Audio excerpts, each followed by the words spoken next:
different companies that were so nice to be here today. Would you like to say something on behalf? Please come up. Thank you.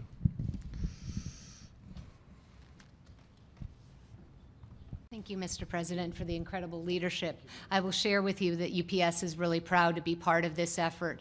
Vice President Pence and I had the opportunity to speak before, and the way we're going to win this war is with great logistics, and UPS is going to be part of that effort. We have a big brown army, 495,000 UPSers across the country that are ready to deliver. We're bringing in the supplies from anywhere around the world as fast as we can so that they can serve the communities that need them most. We're proud to be partnering with the states as well, because we know that in partnership with those states, we can deliver what is needed everywhere. So thank you, Mr. President. Thank you very much. Great job you're doing. Please, thank you very much.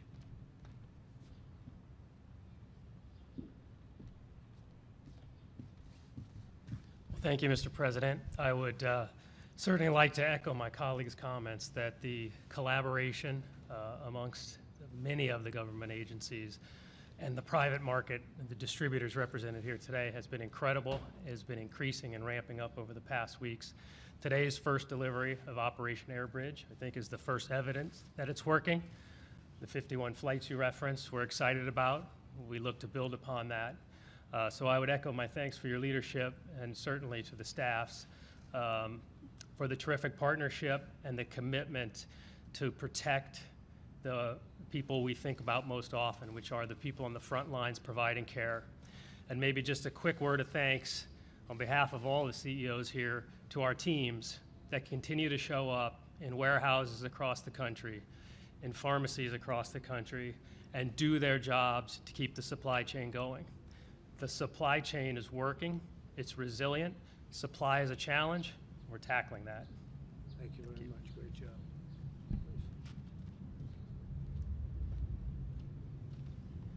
Thank you. Thank you, Mr. President, and thanks to FEMA and HHS.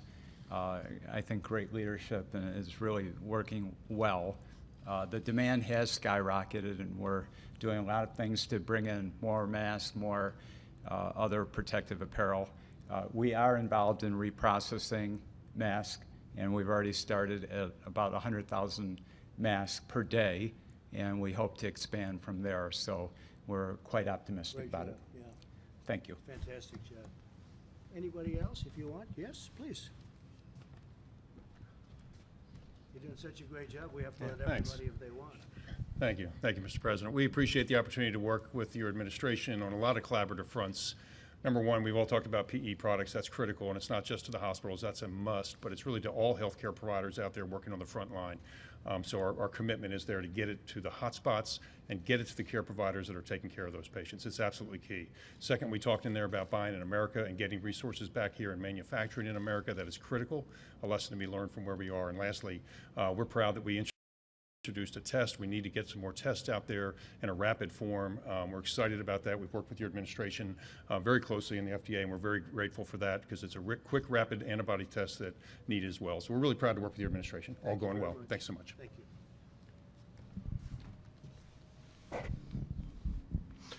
So thank you all very much, and for the great job you're doing. It's really incredible, frankly. Many of the states are stocked up.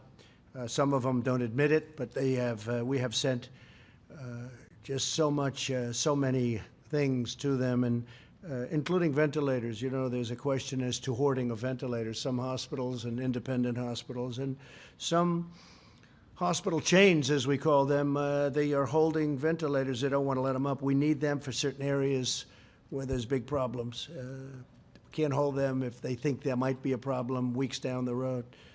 So we've delivered a lot, and this group has been really fantastic. We want to thank you, and UPS and FedEx in particular. You've gone absolutely out of your way, so we appreciate everything you've done and delivered. The federal government continues to mobilize every resource to make sure our frontline doctors and nurses have the equipment needed to save American lives. Yesterday, I visited Naval Station Norfolk as the USNS Comfort departed for New York 3 weeks ahead of schedule, fully loaded with 12 operating rooms, 1,000 hospital beds, and hundreds of the best doctors, nurses, and medical professionals anywhere in the United States Navy, anywhere, frankly, in the United States. It was an incredible thing to see. Most of you saw that on television as it was leaving. It left literally 3 weeks early. It was under maintenance, and they got the maintenance done very quickly. They worked round the clock, as many of the people have, and it was a great sight. Additionally, two of the country's largest health insurers, Humana and Cigna, are announcing that they will waive copays, which is a big deal for anybody that understands insurance. They don't waive copays too easily, but we've asked them to do it, and they've done it. Coinsurance and deductibles for the coronavirus treatments to help ease the financial burden on American families during this pandemic. So they're waiving copays, coinsurance, and deductibles. I don't think anyone's heard of that one. Have you heard of that one before? I haven't heard. I want to thank them. Great companies. Today I spoke with Wolfgang Puck. Wolfgang Puck is a great restaurateur, as you know, as is Jean-Georges and Thomas Keller and Daniel Ballou and other leaders in the restaurant business, which has been probably one of the hardest hit industries. I've directed my staff to use any and all authority available to give restaurants, bars, clubs incentives to stay open. You're going to lose all these restaurants, and they're not going to make it back. They have to get going. So what I'm doing is I'm going to tell Secretary Mnuchin and also our great Secretary of Labor, who you know very well, to immediately start looking into the restoring of the deductibility of meals and entertainment costs for corporations. That set the restaurant business back a lot when it was done originally and then done not so long ago. And we're going to go to deductibility so that companies can send people to restaurants. I think it'll have a tremendous impact and maybe keep them open. I mean, don't forget, some are closing right now, despite the fact that they could be open in the not too distant future. We expect that. But there are some that aren't going to be able to get open, and we want to make sure they do. So we're going to look at the restoring the deductibility of meals and entertainment costs for corporations so that corporations can send people to restaurants and take a deduction on it like they did in the old days. That was when restaurants were doing really well. The financial relief bill I signed on Friday provided historic relief for American workers and small businesses. It includes $350 billion in job restoration and retention. So if you look at job retention loans for small businesses, that's a big deal, with loan forgiveness available for businesses that continue paying the workers. So it's $350 billion. Job retention loans for small businesses with loan forgiveness available for businesses that continue paying workers. I mean, how about that? $300 billion in direct cash payments are being sent to every American citizen earning less than $99,000 per year, $3,400 for the typical family of four. So they'll be getting a check for $3,400 for the typical family of four. Approximately $250 billion in expanded unemployment benefits. Under this plan, the average worker who has lost his or her job will receive 100% of their salary for up to 4 full months. The bill provides for these unemployment checks to be delivered through the existing state unemployment systems, not us, state. And I was opposed to this method because many of the states have very antiquated computer systems that are 45 years old, and they're not prepared to handle this kind of distribution, this kind of money coming in so quickly. They're not set up for that, and I didn't want to do it, but our opponents wanted it. So we did it, and if they don't get their money fast, I'm going to ask that we convene the federal government, that we come back to Congress, and we'll do something. You're making the difference. The modeling estimates that the peak in death rate is likely to hit in 2 weeks. So I'll say it again. The peak, the highest point of death rates, remember this, is likely to hit in 2 weeks. Nothing would be worse than declaring victory before the victory is won. That would be the greatest loss of all. Therefore, the next 2 weeks and during this period, it's very important that everyone strongly follow the guidelines, have to follow the guidelines that our So I great saying Vice 2 President weeks holds and up a lot. guidelines, He's holding EJ that up a lot. Entertainment. He Friggin' believes in EJ it so Entertainment. strongly. The better you do, the faster what else? this whole nightmare will end. Therefore, we will Wolfgang be Puck. extending our guidelines to April 30th to slow the spread. On Tuesday, we will be finalizing these plans and providing a summary of our findings, supporting data, and strategy to the American people. So we'll be having lots of meetings in between, but we'll be having a very important statement made on Tuesday, probably Tuesday evening, on all of the findings, all of the data, and the reasons we're doing things the way we're doing them. We can expect that by June 1st, we will be well on our way to recovery. We think by June 1st, a lot of great things will be happening. I want every citizen in our country to take heart and confidence in the fact that we have the best medical minds in the world tackling this disease. We have the best science, the best researchers, and the best talent anywhere working night and day to protect your patients, if you'd like. Yeah, please, Kelly. Dr. Fauci said that he thought there could be in excess of 1 million cases in the United States and deaths could exceed 100,000. Do you accept that assessment, and has that formed your thinking about extending these guidelines? And you also talked about New York. Were you suggesting there has been inappropriate use of masks or improper conduct with supplies? No, I want the people in New York to check, Governor Cuomo, Mayor de Blasio, that when a hospital that's getting 10,000 masks goes to 300,000 masks during the same period, and that's a rapid period, I would like them to check that, because I hear stories like that all the time. You know, we're delivering millions and millions of different products, and all we do is hear that, can you get some more? But when you hear that, and I heard that from one of the great companies of the world at doing this, it's a client. And they're going from, you heard it, 10,000, 20,000 tops to 300,000. And that's a hospital that's always full. So I think people should check that, because there's something going on. Well, it's not, I don't think it's hoarding. I think it's maybe worse than hoarding, but check it out. Check it out. I don't know. I think that's for other people to figure out. But you don't go from numbers like that. Now, other equipment likewise, because we're delivering a lot of ventilators, and we're building, by the way, we're building and buying, and we have a lot of ventilators that we're going to be sending out very soon. We also have right now in the stockpile almost 10,000 ventilators that we have to hold in case of emergency. We don't want them going out, and then Louisiana has a tremendous problem, which we now know they do. You know, all of a sudden it came very quickly. Louisiana was doing so fantastically well, then all of a sudden it was a big rash of cases. So we have to be prepared to move the ventilators. They're very important pieces of equipment. They're very expensive, and they're very complex. It's like building a car. You know, these are expensive, complicated, very. Mr. President, you mentioned that the peak could come in 2 weeks. Can you ensure that everyone that needs a ventilator, every single patient that needs one, will get one? Will it get there in time? And my second question is, after invoking the Defense Production Act yesterday with GM, you said that there were a couple of problem children that may require using your authority again. What are those companies, and what aren't they meeting? Well, I don't have to tell you, because those companies have come into line. They're doing a great job. They're working very hard, 24 hours round the clock. So I don't want to give their names now, because they've been great. They've come into line. And by the way, General Motors is doing a fantastic job. I don't think we have to worry about General Motors now. They've really done a job.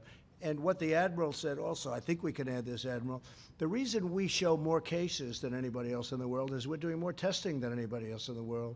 So we have more cases because we're doing far more testing than anybody in the world. And remember, we started with a system that was broken. For many years it was broken. And I'm not blaming the last administration. I'm saying other administrations.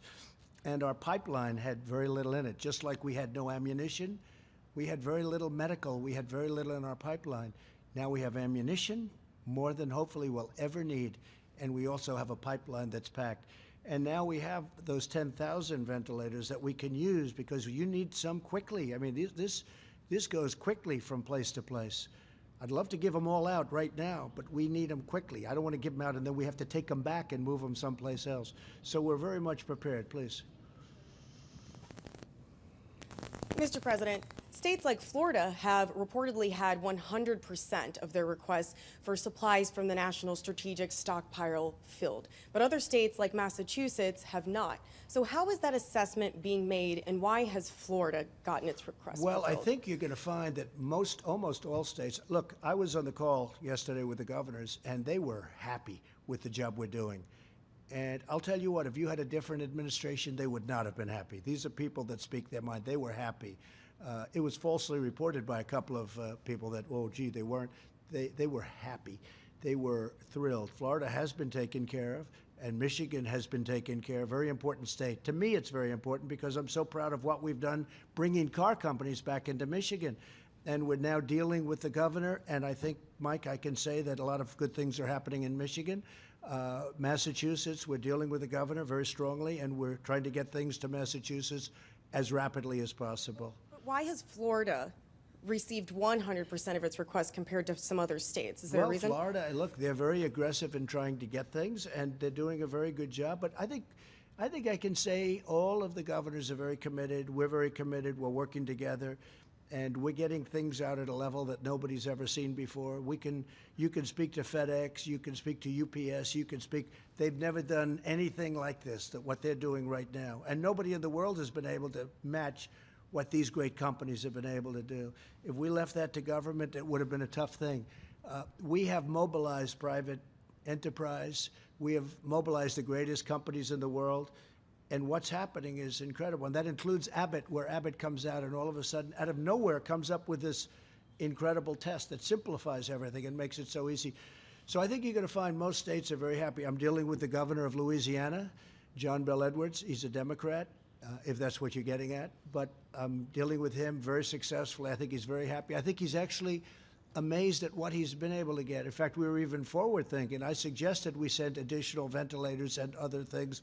We're building a hospital in Louisiana, very importantly. We're building hospitals in New Jersey.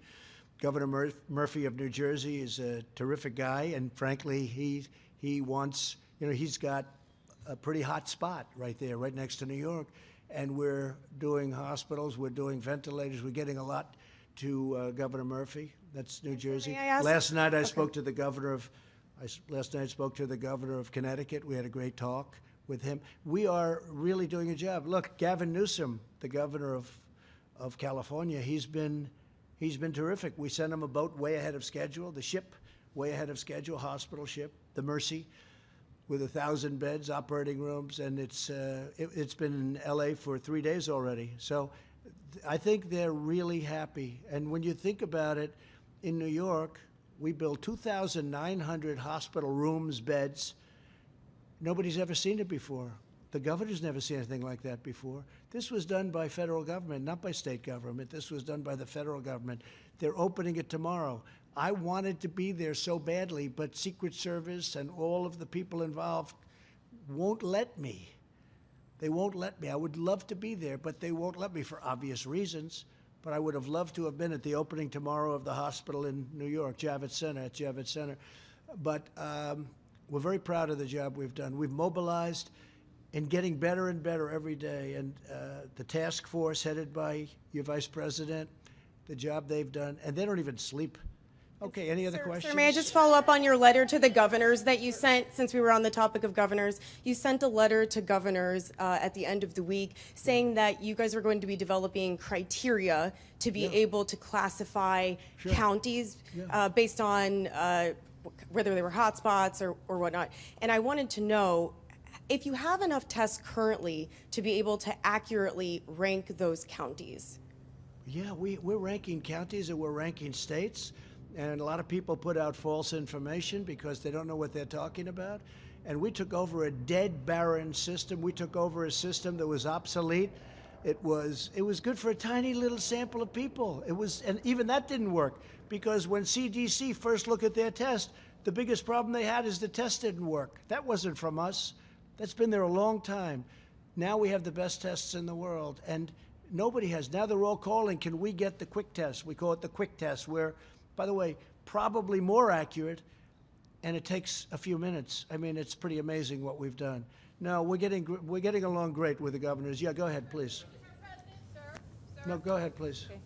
Thank you so much, Mr. President. I wanted to ask you more specifically about the strategy that you plan to unveil on Tuesday. What factors are you taking into consideration? What can the American people expect? And is it possible that these April 30th guidelines could be extended? Well, we hope not, but we think it's going to, we have aspirational thoughts. We would have loved to have been a little bit sooner, but we have to do it right. We could have done it. We could have done it on Easter, but there was a good chance that if it's coming down or if it's still going up, maybe it's going to be coming down by that, but we just felt it was too soon. We can't take a chance. Again, because of what we've done and because of the fact that we've stopped the flow from China so early, because the question is from a lot of my friends, why don't we just wing it? Why didn't we just wing it? And I kept asking, and we did models now. Finally, we got these models in. And you hear about the 2.2 million people would have died. I don't mean we would have had 2.2 million cases. These are 2.2 million people would have died. 2.2 million people. Look, we're going to have a meeting or speech or press conference or something on Tuesday. I thought what I was going to announce the end of April on Tuesday, but I said, let's do it now, because somewhere along the line it's going to leak. We might as well just do it now and get rid of all the leaks. This way it didn't, nice and clean. But we have to really do a great job for another couple of weeks, and I think we're going to be in great shape. And we're going to be in a position, even with what we're trying to do with restaurants, with deductibility, we have to get these restaurants back in. We have to get our businesses open. We have to get the planes flying. We have to get everything going. We have to get even the cruise ships. I mean, we have to get those cruise ships moving along. We had the greatest economy in the history of the world 3 weeks ago, and now we've said, please don't work anymore. We're actually paying people not to work. Nobody's ever heard that. That's not for us. People want to work. But at the same time, and I'm so glad that Dr. Fauci and Dr. Birx gave us a number. And the number on the outside, and maybe it's not even on the outside, we don't know, is 2.2 million people would have died if we didn't do what we're doing. And now we're looking at numbers that are going to be much, much, much lower than that. And it makes everything we're doing feel much better to me. Please, go ahead. Thank you, sir. I do have a question for you, but I'd like to let my colleague Gimish finish her second question, if that's all right. Go ahead. Thanks, Jeremy. I was going to call on you next, you know that. Thank you, Mr. President. You've also said that at one point that you thought more people might die from the economic tragedies and the economic problems in America due to the coronavirus outbreak. What health officials are telling you that? And Dr. Fauci, could you speak to that, the idea that there might be mental health and suicide related to this? Would that outpace at some point the virus's impact on this society?